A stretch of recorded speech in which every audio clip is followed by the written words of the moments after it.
Alhamdulillahi Rabbil alamin va salatu vassalamu ala khayri xalqi Muhammad va alihi va sahbihi ajma'in. Amma ba'd. Assalomu alaykum va rahmatullohi ta'ala va barakatuh. Khayrul kalami kalamulloh va xayrul hadi hadi Rasululloh sallallohu alayhi va sallam. So'zlarning eng yaxshisi Allohning so'zi, yo'llarning eng yaxshisi Muhammad alayhisalomning so'zi. Yo'llari. Bir odam bemor bo'lib, kasal bo'lib, biror bir tabibning oldiga boradigan bo'lsa, tabib uni kasalini ko'radi, diagnoz qiladi, tashxis qiladi va falon kasal ekan deydi, falon dorini yozib beradi. O'sha dorini yozib berib turib aytadiki, shu dori sizga kor qilish uchun mana buncha muddat ichasiz, to'xtovsiz va mana narsalardan parhez qilasiz. Ya'ni uchmay turasiz deydimi, cho'milmay turasiz deydimi? Xullas, ana shu dori sizga foyda qilishligi uchun kerak bo'ladigan shartlarni aytadi. Shu shartlarni bajarsangiz, inekin shu dori sizga kor qiladi. Doktorning talab qilgan shu talabini zo'r qilib uddalasangiz, shunda ham shifo bo'lmasa, yana borib turib yo tabib yo xoslasangiz yarashadi. Yo agar ana shu tabib sizdan dorini berib turib talab qilgan shartlarini bajarmasdan turib, cho'milib qo'yib, suv ichib qo'yib, shifo topmadim deb boradigan bo'lsangiz, ayb o'zingizda bo'ladi. Bu muqaddima edi. Mana Alloh subhanahu va taologa beadat hamd va sanolar bo'lsin. Mana muborak Ramazon oyiga Alloh taolo o'ldirmasdan yetkazdi. Sahoba ikromlar Ramazon oyini tutib bo'lib ro'zasini Alloh taologa 5 oy, 6 oy yig'lar ekan. Parvardigor tutgan ro'zalarimizni qabul qilgin. Qolgan 6 oyini yana yig'lashar ekan. Parvardigor Ramazonga yetmasdan jonimizni olmagan. Alloh taologa hamd va sano bo'lsin, Ramazonga yetkazdi. Rasululloh sollallohu alayhi vasallam kunlarning birida minbarga chiqib ketayotib, 3 marta amin, amin, amin dedilar. Sahobalardan bu quruq amin deyishning sababini so'raganda aytib berdiki, minbarga chiqib ketayotganimda do'stim Jabroil kelib aytdiki, "Ey Muhammad sollallohu alayhi vasallam, ota-onasidan ikkalasi tirik yoki bittasi tirik bo'lsa bir kishini. Shu ikkala ota-onasi yoki bitta ota-onasini tirikligida duosini olib, roziligini olib, o'zini jannatiy qilib olmagan kishi xor bo'lsin. Amin deng" dedi. Rasululloh sollallohu alayhi vasallam amin dedilar. Duo ketdi birodarlar. Ota-onasidan bittasi yoki ikkalasi tirik bo'lib turib, roziligini olmasdan o'tib ketgan farzand xor bo'ladi. Duo ketgan. Bu birinchi amin deyishning sababi edi. Ikkinchi amin deyishning sababini aytdiki, "Ya Rasululloh" dedi, "qachon sizni ismingiz zikr qilingan paytda sizga salovat aytmagan kishini burni yerga chiqarsin, xor bo'lsin, amin deng" dedi. Rasululloh sollallohu alayhi vasallam amin dedilar. Demak, birodarlar, Rasululloh deyildimi, Muhammad alayhisalom deyildimi, payg'ambarimiz deyildimi, eng kamida alayhisalom deb qo'yish kerak. Lekin sallallohu alayhi vasallam deyishlik afzal. Duo ketdi. Demak, Rasululloh sollallohu alayhi vasallam ismi zikr qilinganda salovat aytmagan odam nima bo'ladi? Burni yerga chiqaradi. Va uchinchi amin deyishning sababi shu bo'ldiki, Jabroil alayhisalom Rasululloh sollallohu alayhi vasallamga aytdiki, qaysi bir kishi Ramazon oyiga guvoh bo'lsa-yu, gunohlardan tozalanib, o'zini jannatiylar qatoriga qo'shib olmagan bo'lsa, xor bo'lsin, amin dedi. Rasululloh sollallohu alayhi vasallam amin dedi. Birodarlar, mana shom payti kirishligi bilan islomda yangi kun boshlanadi. Hozir Ramazon oyida o'tiribmiz. Tong otganda Ramazon bo'lmaydi. Islomda shom payti keyingi kunda kirganligini bildiradi. Shunday bo'ladigan bo'lsa, siz bilan biz Ramazon oyida o'tiribmiz. Rasululloh sollallohu alayhi vasallamdan duo ketgan, shu oyda taqvo qilib, shu oyda ibodat qilib, agar biz o'zimizni gunohlardan tozalab jannatiylar qatoriga qo'shib olmaydigan bo'lsak, xor bo'lamiz. Burnimiz yerga chiqadi. Alloh o'zi saqlasin bundan. Mana so'zni boshida tabibning misolidan boshladim. Mana imom domlamiz tarovih namozini birinchi rakatiga Baqara surasidagi birinchi oyatlarni o'qidi. Bismillahirrohmanirrohim. Alif lam mim zalikal kitab la royba fi hudan lil muttaqin. Alif lam mim bu shunday kitobki, bu kitobda hech qanday shubha bo'lmagan kitob. Hudan lil muttaqin. Taqvodorlar uchun hidoyat bo'lgan kitob. Mana payg'ambarlarning qissalarini ko'rib chiqdik bir qator sizlar bilan. Allohga hamdlar bo'lsin. Va xulosamiz shu bo'ldiki, agar Alloh hidoyat qilsa, xohlagan bandasini hidoyat qilar ekan. Agar hidoyat qilishni xohlamasa, 25 ta mo'jizani ko'rsa ham, bahrayib lan nu'mina laka hatta naralloha jahratan. Allohni o'zimiz ko'zimiz bilan ko'rmagunimizcha senga iymon keltirmaymiz ey Muso deb turishaverar ekan. Qur'onda ba'zi oyatlarni o'qib turib dahshatga tushasiz. Bala qodirina ala an nusawwiya banana. Biz sizlarni o'lib, chirib turpoq bo'lib ketganlardan keyin qayta tiriltiramiz desak, ishonmayapsizlarmi dedi Alloh. Sizlarni tiritilishlik emas, faqatgina tiriltirib qo'yish emas, barmog'inglarning uchidagi izinglarni ham o'zi o'rni gap kelib qo'yamiz dedi. 19-asrning ikkinchi yarmida kriminalistika fani rivojlangandan keyin aniqlandi, odamda barmog'inizni bir-biriga o'xshamasligi.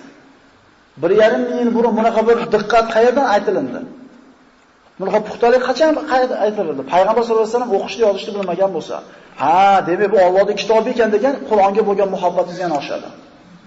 Shundaymi? Sizni qalbingiz yumshab, dahshatga tushyapti Allohdan qo'rquvdan. Yana bitta odamga baribir o'tiribdi. Marajal bahrayni yaltaqiyan baynahuma barzahun la yabghiyan. Ikkita suv keladi, biri shirin, biri sho'r, urushadi, lekin o'rtasida ko'rinmaydigan to'siq bor, aralashmaydi. Hatto o'sha g'arb olamidagi katta bir dengizchi olim buni ko'rib iymon keltirib olibdi. Xuddi shu oyatda bittasiga odamga o'qib bersangiz, unga temperaturasi ko'tarilmaydi ham, tushmaydi ham. Unga baribir. Nimaga bu kitob hammaga bir xil ta'sir qilmayapti? Aytasizda, "Va, shu mo'jizani odamlar ko'rsa nima bo'lar ekan? Hammasi iymon yo'q akalar. Alloh hidoyat qilganlar iymon keltiradi."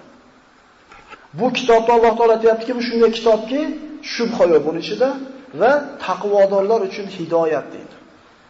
Boya aytdim sizlarga. Tabibni talablarini bajarasiz, dorini iste'mol qilishidan burungi aytgan talablarni bajarasiz, ini dori kor qiladi. Alloh taolo aytayapti, "Hudan lil muttaqin." Bu kitob hammaga emas, taqvodorlarga chiroyli yo'lni ko'rsatadi deydi. Kim Qur'ondan to'g'ri yo'lda o'rganib yashaydi? Kim Qur'on bilan chiroyli bir hayotini bir bezaydi? Muttaqinlar deydi. Demak, hammaga bu oyatni o'qib bersangiz ham siz ta'sirlanganiga ta'sirlana olmas ekan. Agar u kishida taqvo degan sifat bo'lmasa. Bu oyatlarda Qur'oni Karimda birinchi o'rinda keltirilganligi, mana kitob tartib qilinganda Baqara surasi birinchi kelishligi va xususan mana shu Qur'ondagi eng katta sura bo'lgan Baqara surasidagi birinchi mana shu 5 yoki 6 ta oyatni nimaga birinchi o'rinda kelganligini bir fahm qilaylik. Bu kitobni o'qishdan avval deyapti, insonlar qaranglar. Bu kitob sizlarga asqatishini xohlasanglar, hayotingizda tuzatishini xohlasanglar, avval sizlarda 1, 2, 3 sifat bo'lish kerak. Ini kitob sizlarga asqatadi deyapti. Alloh Qur'onda manaqa degan, Alloh Qur'onda manaqa degan desangiz, bir odam buni tasdiqlamayapti. Nima deyapti? Shunday mazmun oyatlar borki, sutxo'rlikni kasb qilgan odamlar o'zlariga Alloh va Rasulidan urushni halol qilyapti deydi. Musulmon odam biladiki, sutxo'rlikka qo'l urgan odam, bergan ham, olgan ham xor bo'ladi. U aniq xor bo'lishligi, ikkilanmaydi, shunday emasmi? Endi xuddi shu oyatda ana shu deylik kitobga iymon keltirmayotgan yoki qalbi Alloh tomonga yotmagan odamga gapirsangiz, xor olmayapti, normal yuribdi deydi. Falonchi, po'kinchi deydi, yegani oldida yemagani. Lekin ishtonning ichidan nima o'tayotganini o'zi biladi. Alloh va Rasulidan urushni o'ziga halol qilyapti deganda, boyaga aytgan Qur'on ta'sir qilayotgan odam tiyiladi bu ishdan. Boshqa odamlar u o'zi bilyapti hali sutxo'r, hayot qana ketyapti. Alloh xor qilaman dedimi? Biz uni istamaymiz, qancha xor qilar ekan. U xor bo'lgani o'sha o'zi. Mana taqvodorlar uchun hidoyat deyapti Alloh taolo. Mana endi taqvodorlarning kimligini gaplashamiz. Inshaalloh 20 daqiqada shu masalalarga qilamiz. Hudan lil muttaqin allazina yu'minuna bil g'oyb. Davom etkizinglar. Yuqimuna as-solah, chunsi va mimma razaqnahum yunfiqun. Zakat emas. 3 ta sifat egalarini Alloh taolo muttaqinlar deyapti. Yana aytayapmiz, issiq suv, oyog'ingizni sovuq suvda yuvmaysiz, cho'milmaysiz deyapti. Shu sifatlarni bajarsa, shu tarafda bajarsa, dori kor qiladi. Agar Qur'on bizga to'g'ri yo'l ko'rsatishini xohlasalar, birodarlar, mana shu 3 ta sifat bo'lishi shart bizda. 3 ta elami. Ozu. O'zi shu birinchisini qoyim qilib olsak, birodarlar, o'zi yer yuzida bizdan baxtli odam bo'lmaydi. G'aybga ishonsa deyapti. Namoz o'qisa deyapti. Faqat o'qisa emas, qoyim qilsa deyapti. O'qish bilan qoyim qilish farqi bor. Bizda namoz Alloh taolo o'qinglar sollu degan emas, aqimu degan, qoyim qilinglar degan. Bu degani namoz nimani talab qilsa sizlardan shuni bajaringlar. Qalbinglar bilan, ruhinglar bilan, jasadinglar bilan o'qinglar deyapti. Faqat bu yotib turishlik namoz emas. Biz namoz o'qiymiz, birodarlar, ko'pchiligimiz. Qoyim qiladiganlar va Alloh rahmat qilgan bandalar ular. Biz Alloh akbar deganda esimizga keladi, haqlarimiz, mushkullarimiz, problemalar, yechimlari Alloh akbar degan rasululloh nima deganlar? Namoz oxiratdan, namozga kelsang dunyodan chiqasan degan. Uchinchisi, rizq qilib bergan narsalarimizdan nima qiladi odamlarga? Infoq ihson qiladi. 3 ta sifat qarang. G'aybga ishonadi, namozni o'qiydi, qoyim qiladi va rizq qilib bergan narsa infoq ihson qiladi. 3 ga bo'linyapti shu 3 ta sifat. Birinchisi qalb bilan bo'ladi. G'aybga ishonish. Ikkinchisi jasad va qalb bilan bo'ladi. To'ki jasad bilan bo'lsa ham bo'lmaydi. Uchinchisi pul bilan bo'ladi. Shu endi inson qalb, jasad, mol ekanda. Shu 3 ta sifat insonda qoyim bo'lsa, shu 3 ta sifat inson o'zida mukammal mujassamlashtirgan bo'lsa, jamlagan bo'lsa, albatta bu Qur'on nima qilar ekan? Unga yo'l ko'rsatar ekan. Masalalarda eshityapmiz, hammamiz bir xil ta'sirlanmayapmiz. Ehtimol bir xil ta'sirlanayotgandirmiz. Mana nima qilib o'tiramiz u? Hammamiz. Lekin ko'chaga chiqqanda, bir uxlab turganda, boshimizdan bitta suv quyilganda, boyagidek eshitmaganda yuribmiz. Nimaga hayotga olib kira olmayapmiz bu Qur'onning oyatlarini deganda, mana 3 ta sifat bo'lmayapti bizda. Qur'on oyatlari bizga yo'l ko'rsatishligi uchun birinchisi g'aybga ishonishimiz kerak. G'ayb nima? G'ayb bu insonning ko'zi ko'rmaydigan narsalar. Farishtalar, mana iymonning shartlarini aytaylik. Amantu billahi va malaikatihi, kutubihi, rusulihi val yawmil akhir. Sharih min Allohi taala val xo'p. Mana 7 ta sharti bor deydi. Shu 7 tasiga mukammal inson qalbi bilan iymon keltirib olgan bo'lsa, bu nima bu? Iymonli mo'min deyiladi. Xo'p, qarab turinglar. Shuni maydalaymiz. Allohga iymon keltirdik. Shundaymi? Hech kimda shak-shubha yo'q. Ko'rmagan narsasiga ishonishlik bu mo'minlikning belgisi, insonlikning belgisi. Bir shunga bir tuzumda yashab ko'rdik. Otalar. O'qituvchi maktabda ruchkani ko'rsatib aytayapti. Bolalar deyapti. Ruchkani ko'ryapsizlarmi? Ko'ryapmiz. Ruchka bor. Doskani ko'ryapsizlarmi? Doska bor. Melni ko'ryapsizlarmi? Bor. Allohni ko'ryapsizlarmi? Bir paytlar islomga shu bir dushmanlik bo'lganki, musulmonning og'ziga shunday svarka qilib olib turib yomonlavergan. Deyishlikka hol berilmagan. O'zini himoya qilishlikka oyoq-qo'lini bog'lab qo'yib turib operatsiya qilib qo'ygan. O'shunda Alloh taolo bir insonni bir bolachani qalbiga shu solgan ekanki, bo'lgan ish ekan. Turgan ekanda bolalar, ruchkani ko'ryapsizlarmi degan ekan bola. Ha, ruchka bor. Doskani ko'ryapsizlarmi bolalar? Ha, doska bor. Melni ko'ryapsizlarmi? Ha. Domlani ko'ryapsizlarmi? Domlani ko'ryapmiz, domlani aqlini ko'ryapsizlarmi degan ekan. Ya'ni oddiy sodda mantiq bilan bu tushunchani noto'g'riligini isbotlab bergan ekan. Hayvon u. Itga ko'chada turgan mishqimdek xo'mrib, g'udrasa tushunmaydi u. Turaveradi qarab. U nimaga ishonadi? Bunday engishib turib bir tosh tomoqchi bo'lgan paytida qochadi. U ko'rgan narsasiga ishonadi. Insonda hayvondan ajratadigan narsasi aqli bilan ko'rmagan narsani ham topib ishonishligida emasmi? 224 sim ochib turibdi.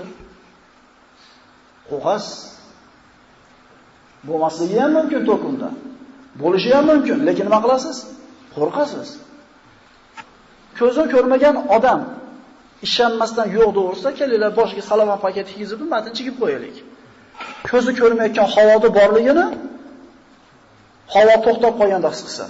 Bu endi siyqa chiqib ketgan mavzu. Allohga ishondik ko'rmasdan. Farishtalarga ishondik, qiyomatga ishondik, qayta tirilishga ishondik. Kitoblarga ham ishondik, ham bitta joy, nozil joy qolganmizda. Yaxshilik ham, yomonlik ham shu yerda oqsaymiz birodarlar. Hammamiz deyarli. Sen bilan bormaganimda balonim o'g'irlab ketmas edi. O'sha masjidga bormaganimda laboyimni sindirmas edi. Birodarlar, laboyingizni chinsini taqdir qilgan bo'lsa, garajingizda lampochka tushib ketib ham sindirib qo'yaveradi. To'g'rimi? Mana shu joyda juda ko'pchiligimiz oqsaymiz. O'shuning uchun bor yo'q Alloh taolo deyapti, Qur'on degan kitob sizlarga yo'l ko'rsatish uchun 3 ta sifat bo'lish kerak sizlar deyapti. Iymon, namoz, ihson. O'zi iymonda qarasangiz bitta tochkasida qancha bir qiynalib ketyapmiz. Agar ana qilganimda mana bo'lardi. O'sha mahalda sotib olish kerak edi. Birodarlar, Alloh saqlasin. Bu iymonimizga putur yetkazib qo'yadigan narsalardan. Yaxshi ham mana qilganim, bo'lmasam ana bo'lardi. Qadarallohu ma dasha thumma fa'al. Alloh o'zi xohlagan narsani taqdir qilib yozib qo'ydi, so'ngra shu narsa nima bo'ldi? Bo'ldi. Agar mana shu iymonda aytilgan 7 ta shartdan bittasini zo'r qalbimizga joylab olsak, u qimmatlasa ham xotirjam yashaymiz birodarlar. Endi nima bo'lar ekan? Alloh aytgani bo'ladi. Burun ham Alloh aytgani bo'lgan, bir mahalla benzin 3 so'm bo'lganda mashinalar yurmay qo'ygan, akalar eslasanglar. 25 so'm bo'lsa ham yuryaptimi? Ha? Otasi o'lib qolsa, yetimlar ochlikdan o'lib qirilib ketmayaptimi? Rizqi bor ekan, yashayaptimi? Pritom normalni yashayapti, otasi o'tib ketgandan keyin. U 1,5 mingga chiqar ekan. Demak, Alloh sizga shu 1,5 minglik pulni beradi. Rizqingiz bormi? Tiraysiz? Demak, rizqingiz bor. O'shuning uchun tiraysiz. Rizq xususida inshaalloh bir 3-4 kunlardan keyin xossatan mana shu rizqqa taalluqli bo'lgan bir qancha bir 8 ta yoki 10 ta vaqt bir majlisda oladigan bir darslarimiz bor. Xossatan rizq xususida, baraka xususida, xotirjamlik xususida. Buni haqida bir dolzarb mavzu. Hozir boshlamayotganimiz sababi odamlar bir joyda ko'proq odam foydalansin degan niyatda oq ichida surib turibmiz. Inshaalloh juda chiroyli darslar.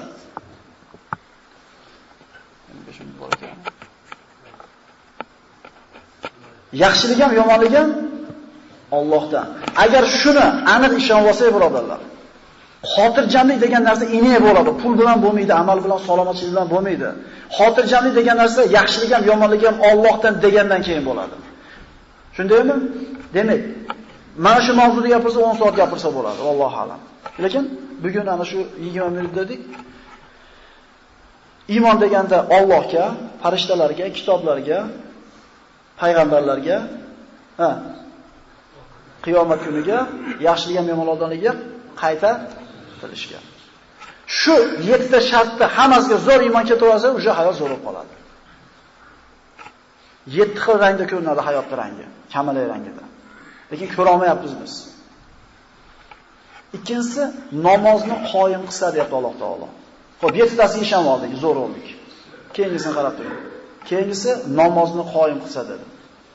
Ali roziyallohu anhu kunlarda birida bir jihodda oyog'iga nayza sayilib o'tib ketgan bo'ladi. Tortsa dod deyapti, og'riyapti, sug'urmasdan iloji yo'q. Nima qilish kerak?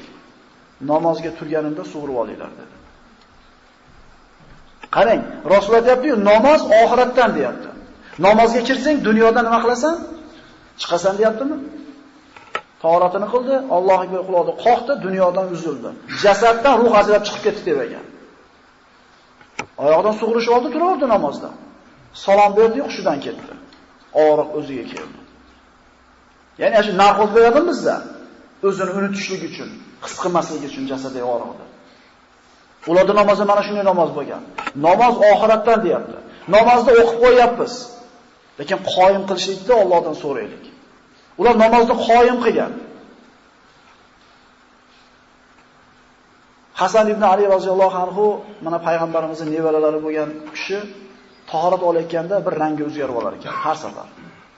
bir rangi bir qo'rqqandek oqarib o'zgarar ekan. Sababini so'raganda, nimaga rangim o'zgarmasin?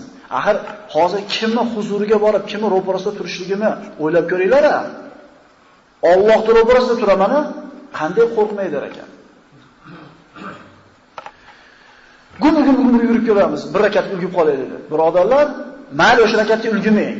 Ehtimol namozga ham ulgimang, salom berish varsin. Lekin masjidga kirganda odobi bor, yoshlar xususan. Masjidga yugurib bo'lmaydi. Masjidga viqori bilan kirib kelishdi. O'zi burroq harakat qilish kerak edi. Ovqatni jinni tezroq yeb.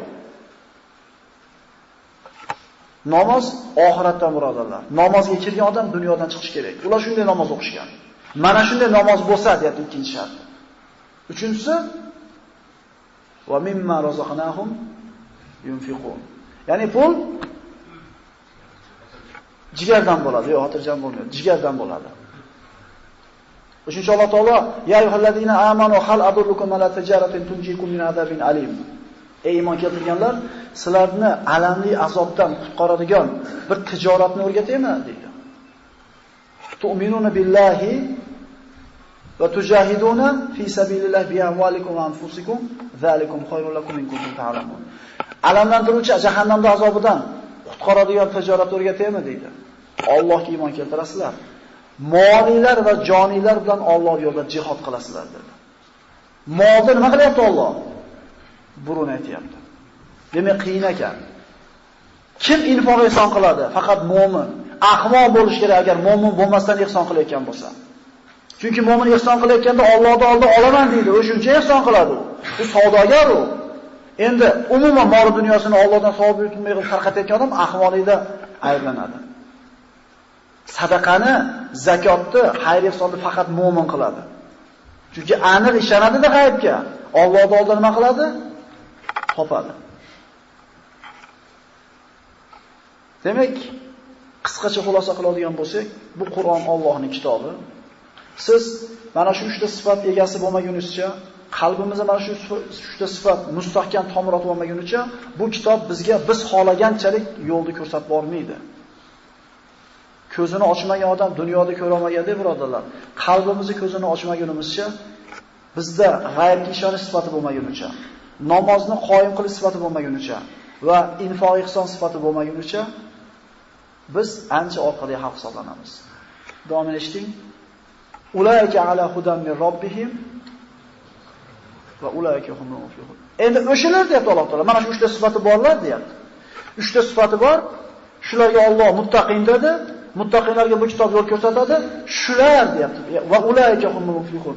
Faqat shular to'g'ri yo'lda deydi. Dunyoda hamma nima kasb, nima tijorat qilishidan qat'iy nazar, o'zini qilayotgan ishini nima qiladi? To'g'ri deb biladi. Chiziqda menday chizgan ham meni chizig'im to'g'ri deyapti. Menday chizgan ham to'g'ri deyapti, manaqa chizgan ham to'g'ri deyapti. Birodarlar, to'g'ri chizig'i bitta bo'ladi, bunday bo'ladi. Bilasizlar, ko'rgansizlar. Hammani tutgan ishi to'g'ri bo'laversa, kimniki noto'g'ri unda? Birodarlar, yagona to'g'ri yo'l Alloh taoloning yo'li. Ulayka ala hudan min robbihim. Ana shu o'shalar Parvardigorlar tomonidan hidoyat ustida yurishdi va ana shu o'shalargina faqat nima qiladi? Najot topadi deydi. Alloh taolo ana shu najot topgan, to'g'ri yo'lda bo'lgan, infoq ihson qilgan, namozni qoyim qilgan, g'aybga ishongan, muttaqin va ularga kitob yo'l ko'rsatgan bandalardan qilishni so'raymiz. Assalomu alaykum va rahmatullohi va barakatuh.